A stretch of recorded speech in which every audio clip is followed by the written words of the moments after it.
Ya.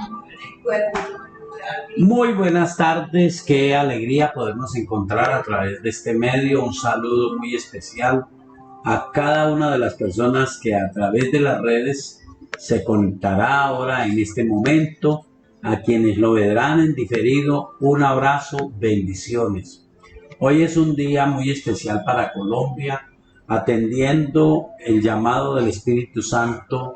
La gran mayoría, creo que no hubo una sola ciudad en Colombia donde no se atendiera el llamado de hacer la marcha para Jesús. Muchas iglesias oraron, muchas iglesias participaron. Bueno, más que hacer una demostración de fuerza, más que mostrar cuántos somos, lo más interesante es a través de nuestra oración, a través de nuestra ministración sobre las calles de la ciudad, procuramos con el favor de Dios que se abran los cielos sobre nuestra querida Colombia, que el Dios del cielo traiga la bendición sobre nuestra ciudad, sobre nuestro departamento. Muy agradecidos a Dios por esta actividad, por esta oportunidad y con la convicción de que sucede lo que dice la Escritura: la luz resplandece en las tinieblas y jamás las tinieblas prevalecerán contra la luz. También estamos muy agradecidos a Dios por lo que está pasando en Venezuela, no por los muertos. Lamentamos profundamente, compartimos el dolor de esta gran nación. Pedimos a Dios que jamás nos toque a los colombianos esta tristeza, esta lucha en los sentimientos, y que ellos puedan confiar en Dios, que sigan adelante. Por primera vez están tan unidos, están tan metidos en el buen propósito. Esperamos que Dios les ayude. Los cristianos en todo el mundo estamos orando para que Dios les bendiga. Creo que allí muchos también están orando, que Dios traiga libertad sobre Venezuela, que se liberen de ese yugo y que Dios les dé la verdadera libertad, la que solo da el Señor Jesucristo. Que nuevamente Venezuela sea la nación que es, una nación grande, poderosa, con gracia, con bendiciones del Dios del cielo. Bueno, también queremos en esta hora orar por algunas personitas que sabemos que están pasando por momentos difíciles, especialmente nuestro querido hermano Ángel Ríos. Un abrazo y nuestros mejores deseos, porque el Dios del cielo le bendiga y le ayude. Vamos a orar.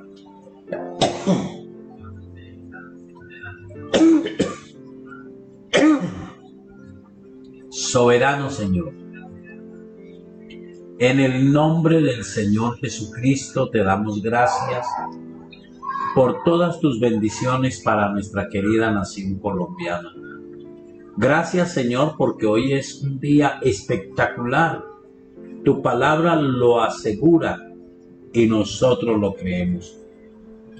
Cuando nos unimos, cuando nos ponemos de acuerdo para pedir algo en tu nombre, lo que pedimos es hecho.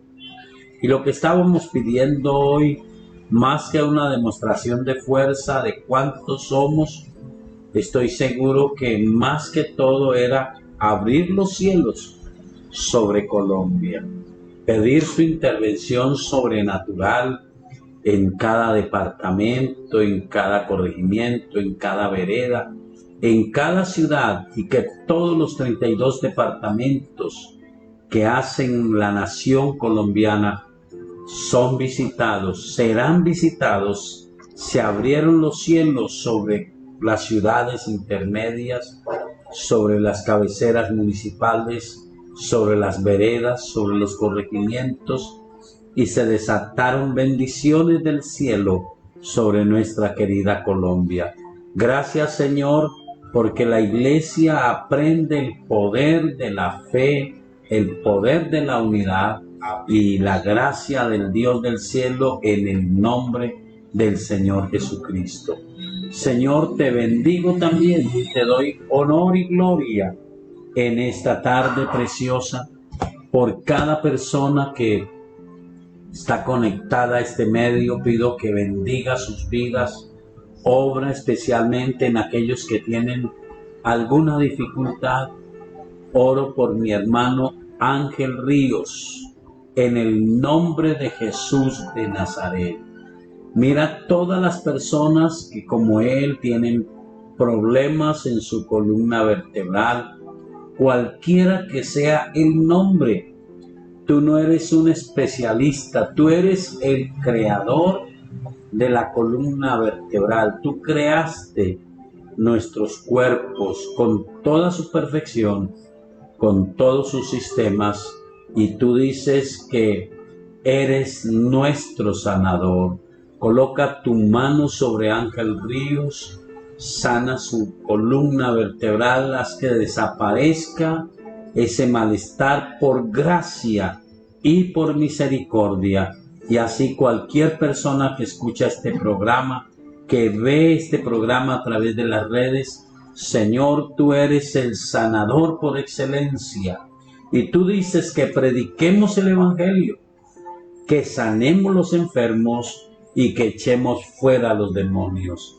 Echo fuera los demonios de imposición de enfermedades, toda enfermedad impuesta, toda enfermedad que viene de una manera de artimaña por Satanás, por sus demonios de opresión, de pecado, de maldición, se desarraigue en el nombre de Jesús de Nazaret, y todo cuerpo sea sanado por tu palabra, que asegura que llevaste sobre tu propio cuerpo todos nuestros dolores y todas nuestras enfermedades, y por tu llaga hemos sido nosotros sanados. Señor, tú eres el Dios de la gloria.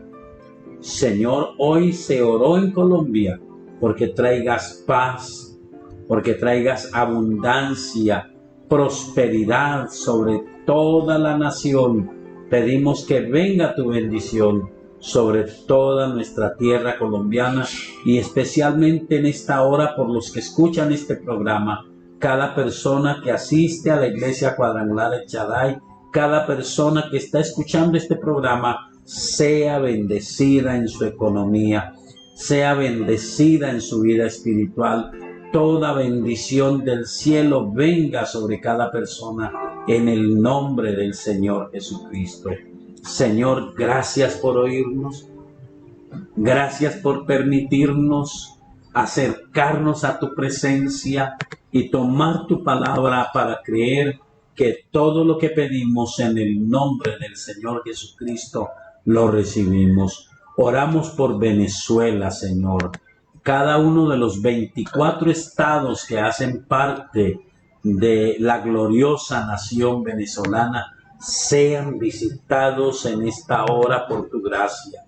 Señor, detén la masacre, coloca sensibilidad aún en los más endurecidos y permite que la gracia tuya haga que de la manera más inesperada, más sorprendente, cesen los aires belicosos, cese la soberbia, la prepotencia humana, y que se pueda vivir de nuevo en una nación de bendición, donde las personas tengan plena libertad y empiece esa tierra hermosa a ser de nuevo productiva, fructífera, que se restauren todas las estructuras productivas del país de Venezuela, el comercio, la industria, la agricultura, y que vuelva a renacer por la gracia y la bendición del cielo. Y venga la paz, Señor. Oh Dios, tú eres el que pone reyes y quita reyes. Te rogamos que quites la tiranía y que pongas, Señor, a las personas honestas de tu parte para llevar a esta nación al éxito, a la abundancia, a la bendición. Gracias, Espíritu Santo, porque sé que miles de cristianos en el mundo y allí mismo en Venezuela oran por la paz de esa hermosa nación, y sé que tú eres bueno y que tú oyes y respondes, Señor. Te bendigo, Dios, en el nombre del Señor Jesucristo. Amén. Gloria a Dios. Bueno, muy agradecidos a Dios en esta hermosa tarde por todas las bendiciones que vienen de su parte. Cuando nosotros nos acercamos a Dios, podemos tener la certeza, la convicción que de Él vendrán respuestas maravillosas. Hay un texto muy sencillo en la Biblia que está en el libro de los Hebreos, el capítulo 11, todo el capítulo de Hebreos nos habla de la certeza de la fe. Y lo interesante es que los cristianos no creemos, como alguien dijese, lo que se nos viene a la mente, lo que se nos viene al corazón. Tenemos una base muy clara para esperar en Dios, y es lo que Él promete en su palabra. todo lo que Él anuncia para nosotros, podemos esperarlo. Podemos reclamarlo. Alguien dijo, ¿cómo vamos a atrevernos a reclamar a Dios? No es a Dios a quien le reclamamos. A Dios, ahora lo miramos, necesitamos creerle. Necesitamos buscarlo. Pero reclamamos a nuestro propio corazón. Reclamamos a las circunstancias. Reclamamos y ordenamos a los mismos demonios en el nombre poderoso de Jesús. Cuando nosotros hablamos de reclamar, no es a Dios. Mire lo que dice Hebreos capítulo 11, versículo 6. Pero sin fe es imposible agradar a Dios, porque es necesario que el que se acerca a Dios crea que le hay y que es galardonador de los que le buscan. Entonces la Biblia está diciendo que es necesaria la fe, que es necesario estar seguro de que si usted le cree a Dios y lo busca, Él tendrá recompensa para usted. Y esas recompensas están en su palabra. Él dice que todo lo que pedimos a Dios en el nombre del Señor Jesucristo, lo recibimos. La Biblia habla de la salud. La Biblia habla de superar circunstancias. Jesús fue el ejemplo. Jesús trajo provisión en momentos de necesidad. Jesús trajo sanidad en la enfermedad. Jesús trajo liberación en momentos de opresión satánica, porque la Biblia, cuando habla de las multitudes que seguían a Jesús, dice que Jesús sentía compasión de ellos, porque los veía como ovejas desamparadas sin pastor. Y Jesús sanó a los que necesitaban ser sanados, echó fuera a los demonios de quienes necesitaban ser liberados y enseñó su palabra a quienes no la conocían. Así que entonces nosotros descubrimos ya un principio. Para yo poder saber qué me concede Dios, necesito a Cristo en mi corazón y necesito comenzar a escudriñar la Escritura. Y discúlpeme, no es para los principiantes. La palabra de Dios es viva y eficaz, y toda la vida nosotros encontraremos en ella consuelo, luz y vida. En tiempos antiguos se hablaba de un hombre llamado David Livingstone. Ese hombre era un anciano, había leído cientos de veces la Escritura, y alguien, ya estando él muy anciano, le dijo: si usted pudiera pedirle a Dios un último privilegio, ¿qué privilegio le pediría? Estarían pensando tal vez al modo humano, 20 años más de vida, rejuvenecer, pero este hombre dijo: le pediría de nuevo poder leer toda la Escritura. Y se dice que este hombre había leído cientos de veces la Escritura, y él decía: cada vez que la leo encuentro aliento, encuentro vida, encuentro algo nuevo. Así que entonces la palabra es la que nos faculta el conocimiento de ella para aplicar ese versículo que todos usamos a veces en Hebreos capítulo 11. Es pues la fe la certeza de lo que se espera, la convicción de lo que no se ve, porque por ella alcanzaron buen testimonio los antiguos. Por la fe entendemos haber sido constituido el universo por la palabra de Dios, de modo que lo que se ve fue hecho de lo que no se veía. Así que nosotros nos animamos para decir: Dios, hoy en tu palabra habrá una bendición, una revelación, una palabra que llene nuestra vida, nuestra expectativa, que nos dé luz sobre la circunstancia y sobre la situación que estamos viviendo. Imposible tener esa bendición. Imposible que la Biblia se abra y que el Espíritu Santo traiga esa revelación a nuestra vida si Jesucristo, el único nombre dado a los hombres bajo el cielo en el que podemos ser salvos, el único mediador entre Dios y los hombres, no está en nuestro corazón. Pero Él quiere estar en nuestro corazón y a través de este programa quiere invitarle a usted a reafirmar su corazón en Él. A usted que no lo ha conocido, a permitirle ser el Señor. Quiero invitarle en esta tarde a orar. Ore conmigo.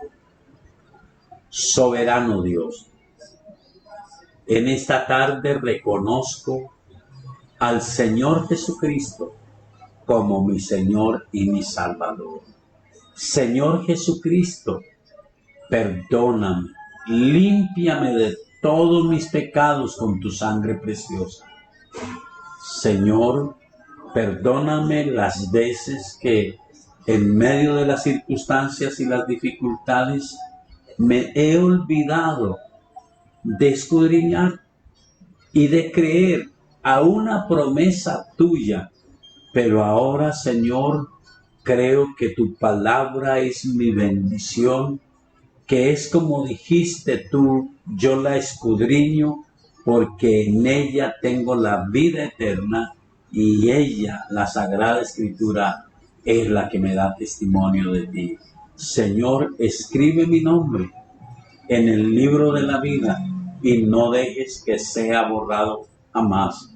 Ayúdame a afirmarme, ayúdame a establecerme en la iglesia local y a ser parte de ese cuerpo que crece, que progresa, que te sirve, que hace tu voluntad y te conoce cada día más.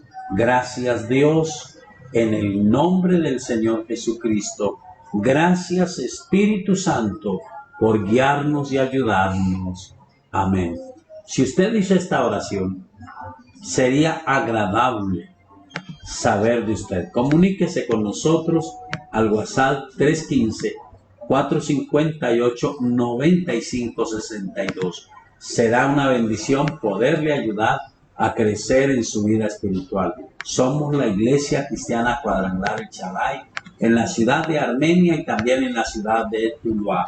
Bendiciones, continuamos con nuestra parte del programa Biblia Abierta. Respuestas a las preguntas, a las inquietudes razonables de nuestros hermanos en la fe y de los participantes de este programa a través de las redes. Buenas tardes para todos, Dios les bendiga. Vamos a empezar entonces con las preguntas.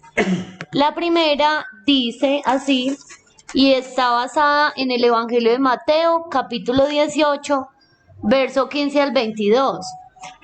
¿Por qué algunos versículos los sacan de contexto para acomodarlos a algún tipo de situación y no tienen nada que ver con lo que dice el contexto y su interpretación?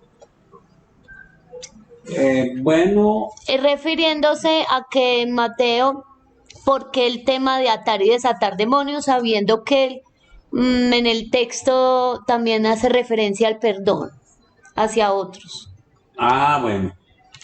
Entonces quiero pedir a esta persona que le ore a Dios y que lea con atención la Escritura. Yo doy un consejo básico a las personitas que están en nuestra iglesia, a las personas que comienzan, a mi familia, yo mismo lo aplico.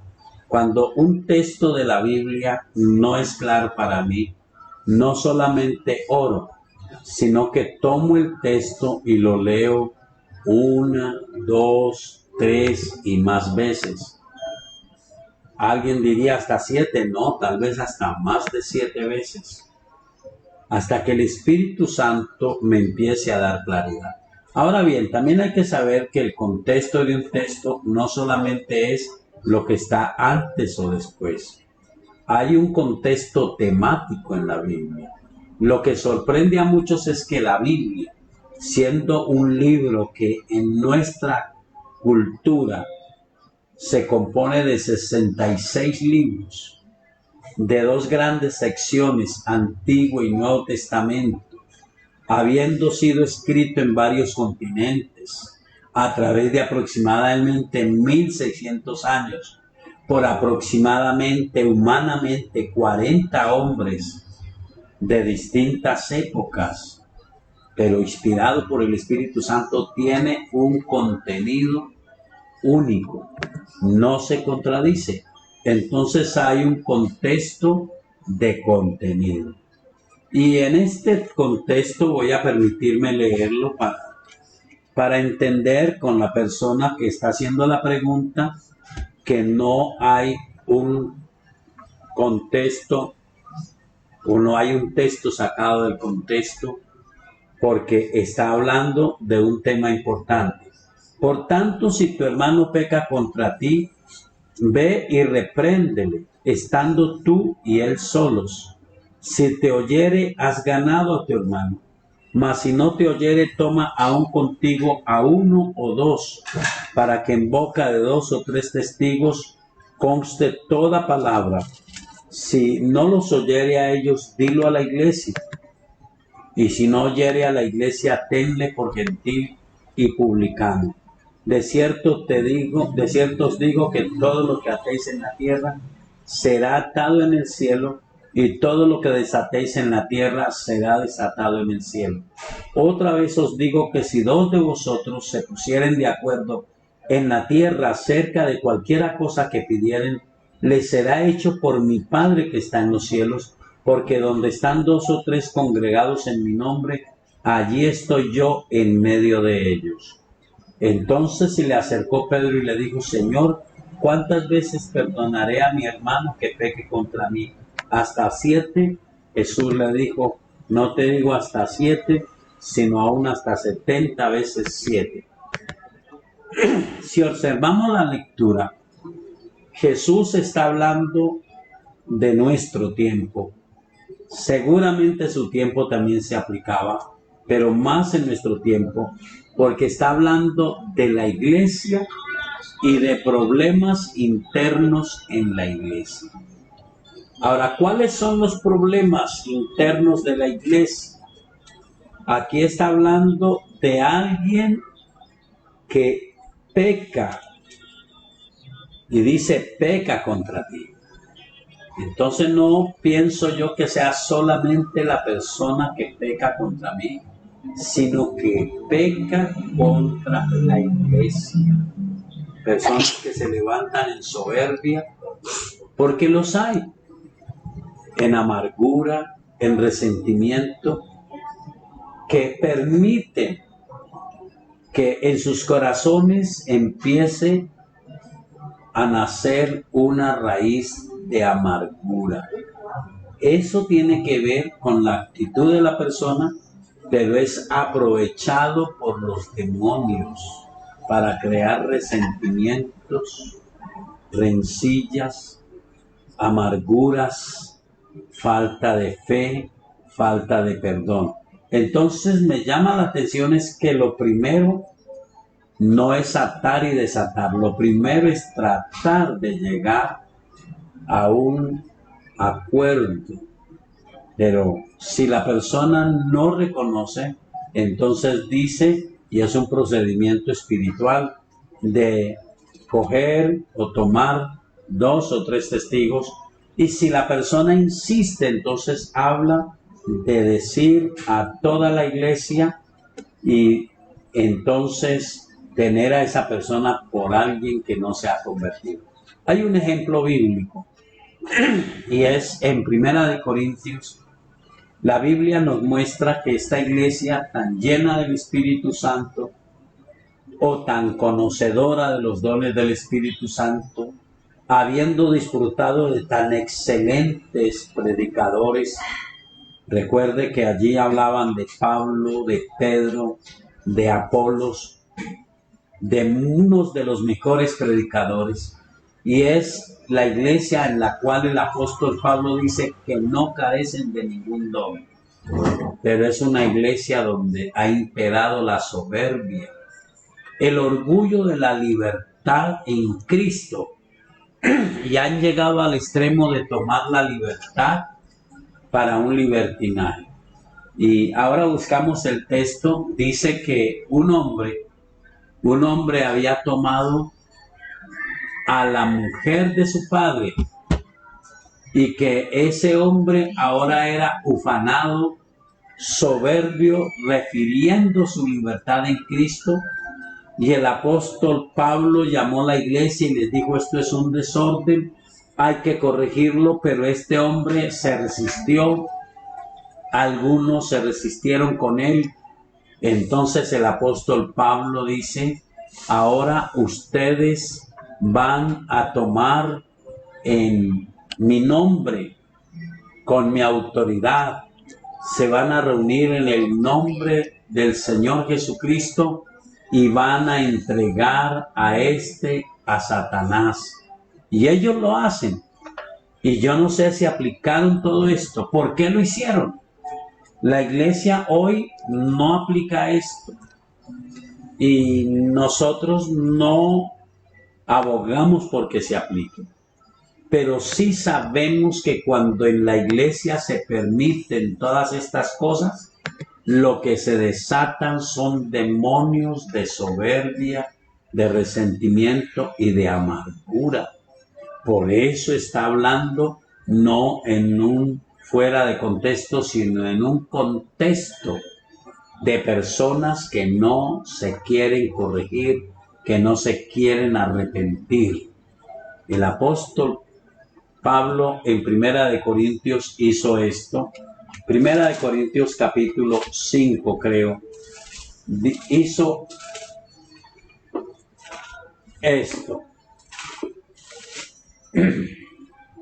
Dice: de cierto se oye que hay entre vosotros fornicación, y tal fornicación cual ni aun se nombra entre los gentiles, tanto que alguno tiene la mujer de su padre, y vosotros estáis envanecidos. ¿No debierais más bien haberos lamentado para que fuese quitado de en medio de vosotros el que cometió tal acción? Ciertamente yo, como ausente en cuerpo, pero presente en espíritu, ya como presente he juzgado al que tal cosa ha hecho, en el nombre de nuestro Señor Jesucristo, reunidos vosotros y mi espíritu, con el poder de nuestro Señor Jesucristo.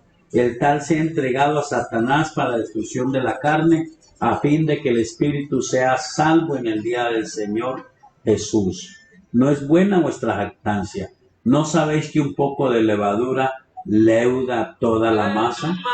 Bueno, si siguiésemos leyendo, el resultado de esta acción no fue que el hombre se condenó.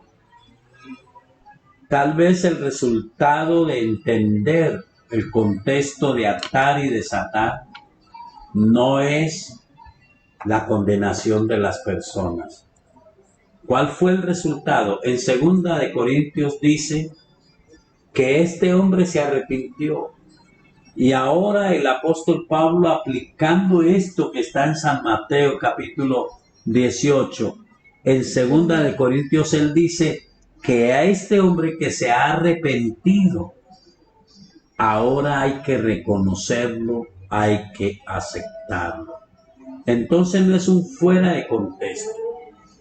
Es que la iglesia tiene el poder y la facultad, en el nombre del Señor Jesucristo, de reprender la cizaña, de reprender los espíritus inmundos que por causa de la cizaña llenan a personas con raíces de amargura, con resentimientos. La respuesta está en 2 de Corintios, cuando el hombre ya se ha arrepentido. Y parece que la iglesia de Corinto no quería perdonarlo. Parece que ellos ya no querían perdonarlo. Segunda de Corintios capítulo 2. Dice, el subtítulo en mi Biblia es: Pablo perdona al ofensor.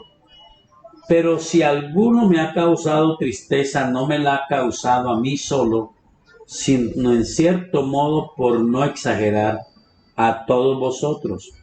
Le basta a tal persona esta reprensión hecha por muchos, así que al contrario, vosotros más bien debéis perdonarle y consolarle para que no sea consumido de demasiada tristeza, por lo cual os ruego que confirméis el amor para con él, porque también para este fin os escribí, para tener la prueba de si sois obedientes en todo, y al que vosotros perdonáis yo también, porque también yo lo que he perdonado, si algo he perdonado por vosotros, lo he hecho en presencia de Cristo, para que Satanás no gane ventaja alguna sobre nosotros, pues no ignoramos sus maquinaciones. Si usted lee desde el versículo 1 del capítulo 2, el apóstol Pablo habla del resultado. Tiempos modernos, lamentable, es diferente. Tiempos modernos, la Biblia dice que se amontonarán maestros y se darán dos cosas. Por una parte dice en segunda de Timoteo, se amontonarán maestros que enseñen conforme a los deseos de cada persona. Y dice que habrá una comezón de oír, pero no una sensibilidad, un arrepentimiento.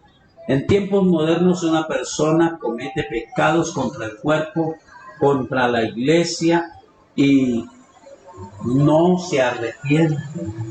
Sencillamente, con mucho respeto por mis hermanos pastores, todos estamos en la lucha de ganar las almas para Cristo, pero yo no creo y no debo de aceptar que mi iglesia crezca dañando otra. Esa idea de algunos de que Dios está bendiciendo su iglesia, llevando gente de otra, no es de Dios. Dios quiere que saquemos las almas que están en el pecado, que no lo conocen, que demos una nueva oportunidad al que ha sido rechazado, al que no ha sido perdonado, aunque ha dado muestras de arrepentimiento. Pero no eso, porque eso está haciendo que se pierda la sensatez. Se están cumpliendo las palabras dichas por el Señor Jesucristo. Si la sal pierde su sabor, ¿para qué sirve?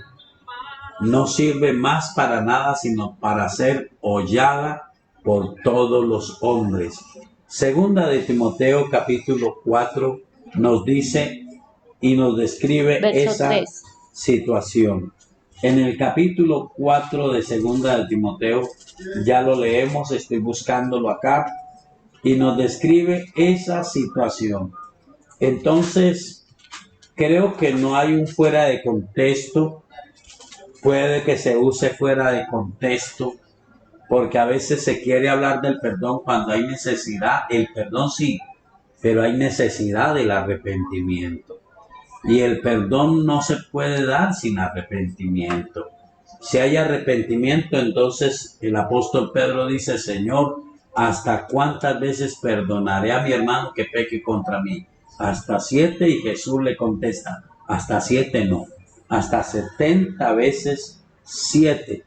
Ahora aquí en segunda de Timoteo capítulo 4 dice, te encarezco delante de Dios y del Señor Jesucristo, que juzgará a los vivos y a los muertos en su manifestación y en su reino, que prediques la palabra, que instes a tiempo y fuera de tiempo, redarguye, reprende, exhorta con toda paciencia y doctrina, porque vendrá tiempo cuando no sufrirán la sana doctrina, sino que teniendo comezón de oír se amontonarán maestros conforme a sus propias concupiscencias, y apartarán de la verdad el oído y se volverán a las fábulas. Pero tú sé sobrio en todo, soporta las aflicciones, haz obra de evangelista, cumple tu ministerio.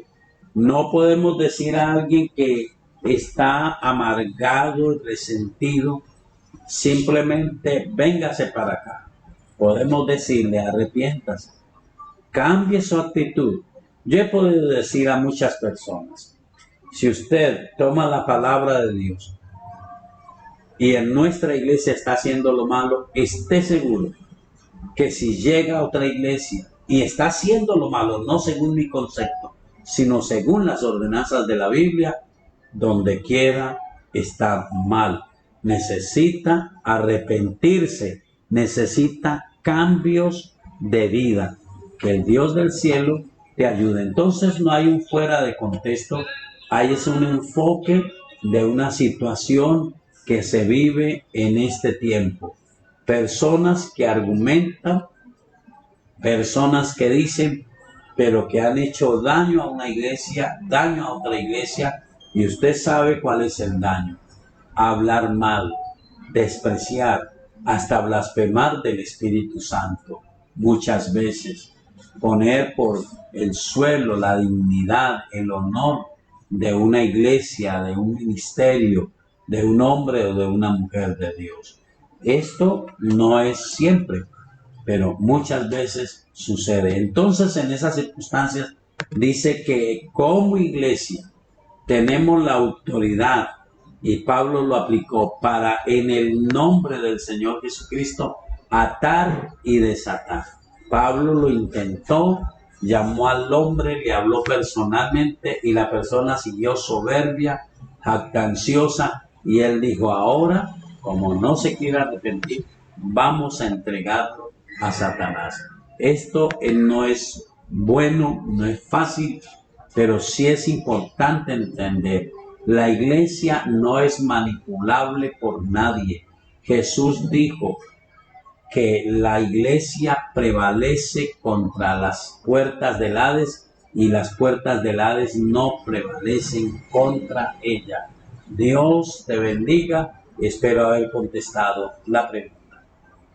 La segunda pregunta dice así.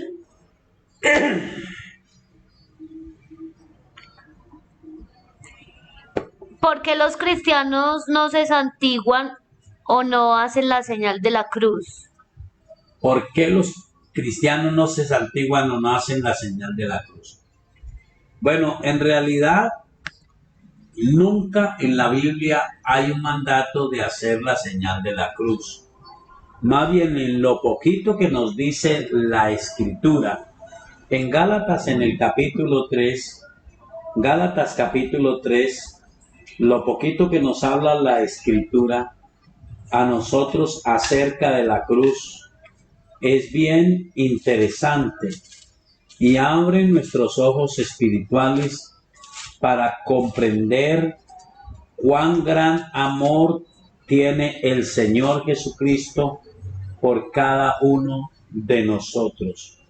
Dice, Cristo nos redimió de la maldición de la ley, hecho por nosotros maldición, porque está escrito, maldito todo el que es colgado en un madero, para que en Cristo Jesús la bendición de Abraham alcanzase a los gentiles, a fin de que por la fe recibiésemos la promesa del Espíritu. Es una tradición de la religiosidad el hacer la señal de la cruz para invocar a Dios. Pero los cristianos sabemos que el principio básico de invocar a Dios, descrito en Romanos capítulo 10, es que alguien que tiene a Cristo me habla a mí del Señor Jesucristo. Necesito oír. Y una vez que yo escucho, si Dios me lo permite, si mi corazón es sensible, debo de creer. Pero una vez que creo, debo de confesar con mi boca a Jesús. Y entonces yo lo reconozco, lo recibo como mi Señor y como mi Salvador. Y mire lo que dice Primera de Pedro capítulo 1, hablando de este tópico. ¿Por qué no nos persignamos? Porque es una costumbre, porque la cruz es el lugar de maldición en el cual Jesús llevó el pecado de todos nosotros, en el cual Él exhibió públicamente a los principados y potestades, triunfando sobre ellos, pero a nosotros no nos es dado invocar ni refugiarnos en la cruz, sino en el que murió en la cruz. Y mire lo que dice Primera de Pedro capítulo 1. Primera de Pedro capítulo 1, empezando en el versículo 16. Porque escrito está: sed santos porque yo soy santo. Y si invocáis por Padre aquel que sin acepción de personas juzga según la obra de cada uno, conducíos en temor todo el tiempo de vuestra peregrinación, sabiendo que fuisteis rescatados de nuestra vana manera de vivir, la cual recibisteis de vuestros padres, no con cosas corruptibles como oro o plata, sino con la sangre preciosa de Cristo, como de un cordero sin mancha y sin contaminación, ya destinado desde antes de la fundación del mundo, pero manifestado en los postreros tiempos por amor de vosotros, y mediante el cual creéis en Dios, quien le resucitó de los muertos y le ha dado gloria, para que vuestra fe y esperanza sean en Dios. Entonces, la Biblia nos enseña que invocar a Dios no es hacer la señal de la cruz, es recibir a Cristo y estar convencidos y seguros que fuimos rescatados. Lo dice claramente: ni con plata ni con oro, sino con la sangre preciosa de Jesucristo. Por eso estamos bajo el pacto hecho en la sangre preciosa de Jesús, e invocamos al Señor Jesucristo, y Él es nuestro Señor y nuestro Salvador. Así que no hacemos la señal de la cruz porque es una tradición y no está en la Biblia. Pero en la Biblia sí está, que recibimos a Cristo y su sangre preciosa nos limpia de todo pecado. Espero haber contestado la pregunta. La tercera pregunta dice, cuando la Biblia dice la justicia de Dios, ¿a qué se refiere? Bueno, es muy variado, pero voy a empezar a decir que puede ser como dice el libro de Eclesiastés. A veces a nosotros nos parece que no se ejecuta, dice la Biblia, juicio sobre la mala obra, y quien piensa así dispone su corazón para hacer el mal. Pero allí dice: con todo estoy seguro que le irá bien a los que buscan a Dios, y que al impío no le irá bien. Pero lo más interesante es saber lo que dice Segunda de Corintios capítulo 5.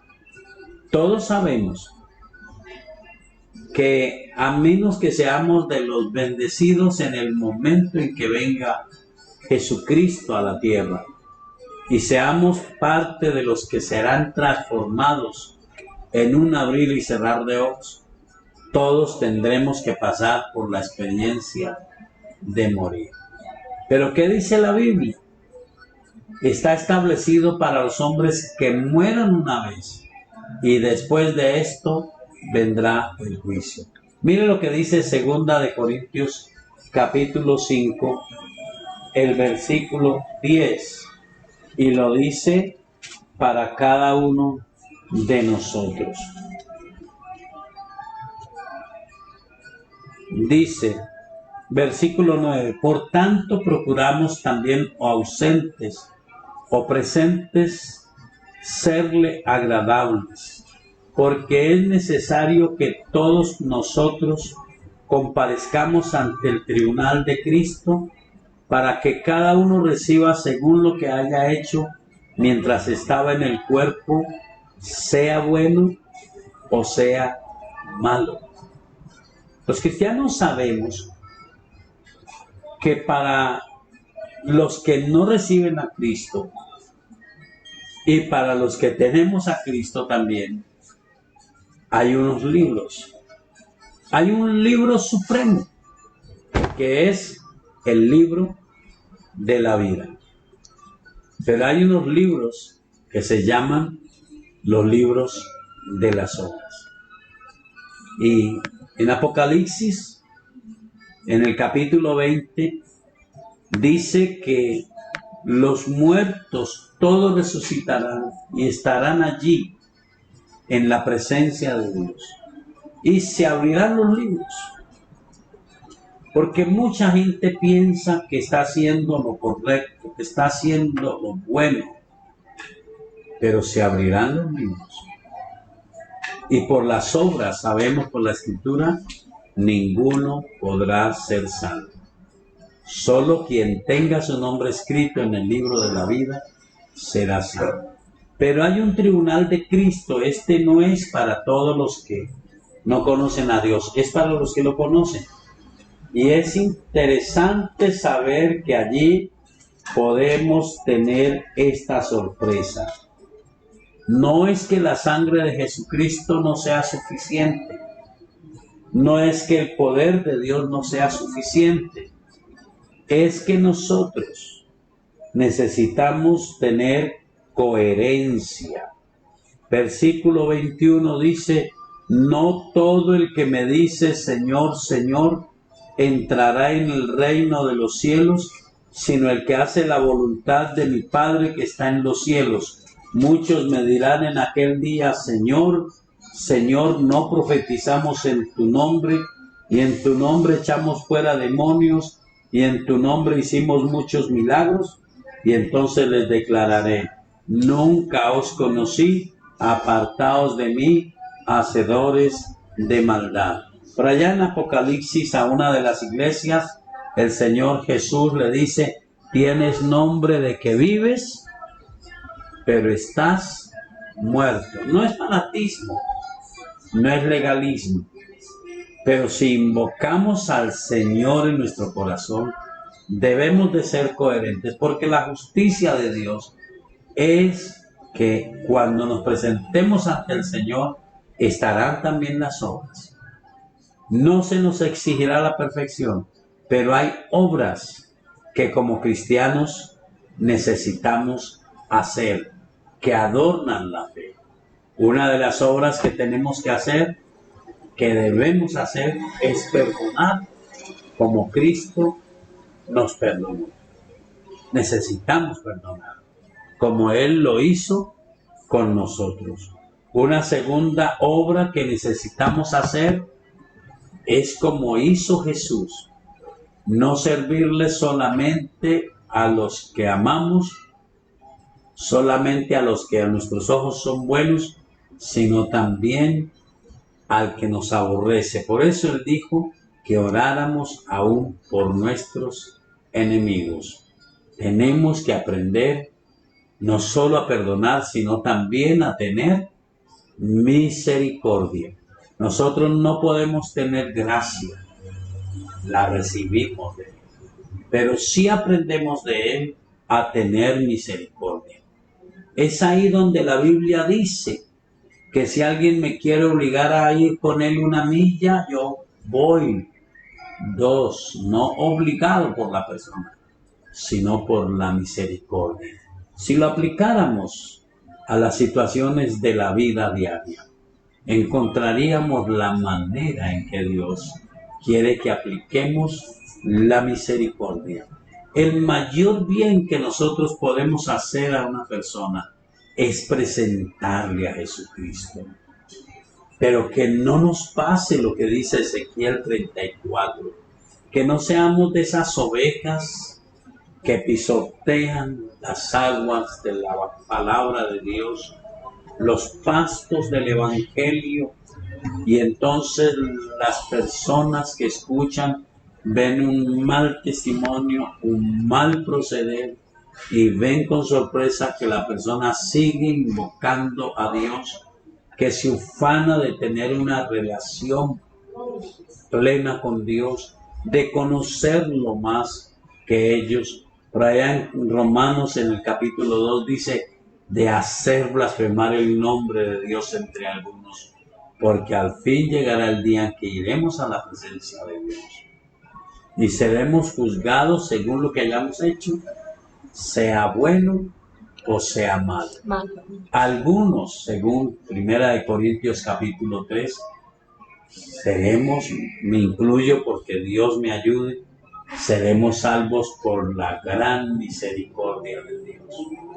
Pero otros serán personas que oirán esa palabra preciosa. Buen siervo, fiel, sobre lo poco has sido fiel, sobre lo mucho te pondré.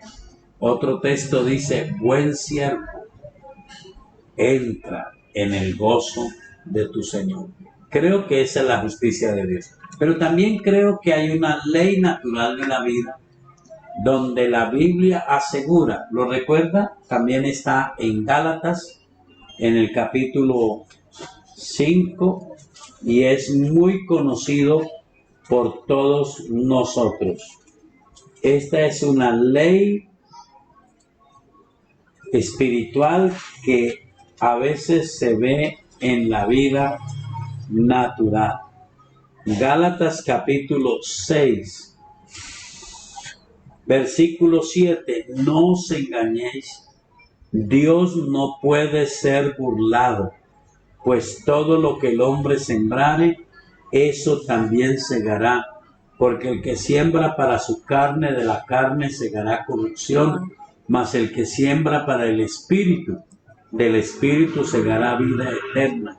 No nos cansemos pues de hacer bien, porque a su tiempo segaremos si no desmayamos. Así que según tengamos oportunidad, hagamos bien a todos y mayormente a los de la familia de la fe. Dios espera que hagamos buenas obras, no para ser salvos, sino porque somos salvos, porque estamos agradecidos con Él. Y llegará el momento de la justicia de Dios. Él hará justicia. No se preocupe en el sentido de que otro se ufane y hasta nombre a Dios en contra suya. Pero preocúpese de que sus actos sean aprobados por la palabra del Dios del cielo. Espero haber contestado la pregunta y bueno, ha pasado el tiempo. Le invito a que oremos a Dios. Tal vez nosotros vemos muchas cosas injustas, vemos muchas situaciones, pero Dios es real. Y hay un tiempo en el cual todos nos colocaremos en pie delante de Él y serán abiertos los libros y seremos juzgados por nuestras obras. Que aunque no sean perfectas sus obras, Dios se agrade de lo que usted hace. Pero hay un resultado